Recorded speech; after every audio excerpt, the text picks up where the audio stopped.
ജ്യോതിഷത്തിൽ മാന്തി, ഗുളിക ഓർ മാന്തി ഒരു ഉപഗ്രഹമാണ്. ശനിയുടെ പുത്രനായിട്ടാണ് മാന്തിയെ കണക്കാക്കുന്നത്. അതുകൊണ്ട് തന്നെ ശനിയെ പോലെ കഠിനമായ സ്വഭാവമാണ് മാന്തിക്കുള്ളത്. കേരളീയ ജ്യോതിഷത്തിൽ മാന്തിക്ക് വളരെ വലിയ പ്രാധാന്യമുണ്ട്. മാന്തിയുടെ പ്രധാന കാരകത്വങ്ങൾ ഇനി പറയുന്നു. പ്രധാന കാരകത്വങ്ങൾ: 1. തടസ്സങ്ങൾ, ഡിലേ ആൻഡ് ഒബ്സ്റ്റാക്കിൾസ്. ഏത് നല്ല കാര്യത്തിലും വിഘ്നങ്ങൾ ഉണ്ടാക്കുക എന്നത് മാന്തിയുടെ സ്വഭാവമാണ്. പ്രവൃത്തികൾ മന്ദഗതിയിലാക്കാൻ മാന്തി കാരണമാകുന്നു. 2. വിഷം, പോയ്സൺ.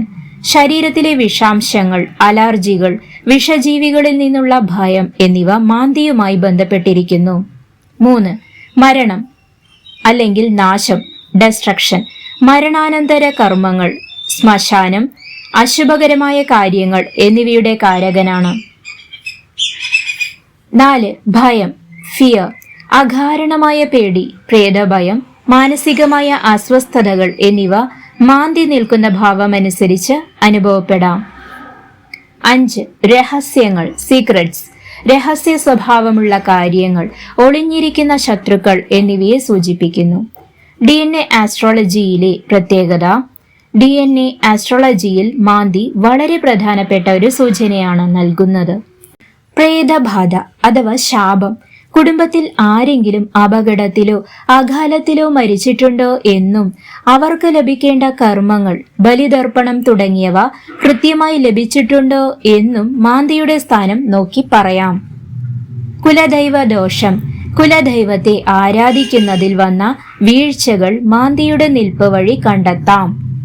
പാരമ്പര്യ അസുഖങ്ങൾ. പൂർവികരിൽ നിന്ന് പാരമ്പര്യമായി ലഭിക്കുന്ന മാരകമായ അസുഖങ്ങളെ മാന്തി സൂചിപ്പിക്കുന്നു. ദോഷഫലങ്ങൾ കുറയ്ക്കാൻ. മാന്തി ജാതകത്തിൽ ദോഷമായി നിന്നാൽ ഇനി പറയുന്ന പരിഹാരങ്ങൾ സാധാരണയായി നിർദ്ദേശിക്കപ്പെടുന്നു. ശിവഭജനം. നീലകണ്ഠനായ ശിവനെ, അതായത് വിഷം ഭക്ഷിച്ചവനെ ആരാധിക്കുന്നത് മാന്തിയ ദോഷം കുറയ്ക്കാൻ ഉത്തമമാണ്. പിതൃകർമ്മങ്ങൾ. പൂർവികർക്കായി ബലിതർപ്പണം, ശ്രാദ്ധം എന്നിവ മുടങ്ങാതെ ചെയ്യുക. ഗുളികൻ പൂജ. ചില തറവാടുകളിൽ ഗുളികൻ കെട്ടിയാടുകയോ ഗുളികൻ പൂജ നടത്തുകയോ ചെയ്യുന്നത് ദോഷശമനത്തിന് സഹായിക്കും. ഒരു കാര്യം ശ്രദ്ധിക്കുക: മാന്തി എപ്പോഴും ദോഷം മാത്രമല്ല ചെയ്യുന്നത്, ഉപജയഭാവങ്ങളായ 3, 6, 11 എന്നീ ഭാവങ്ങളിൽ മാന്തി നിൽക്കുന്നത് വലിയ വിജയങ്ങൾക്കും സമ്പത്തിനും കാരണമാകാറുണ്ട്.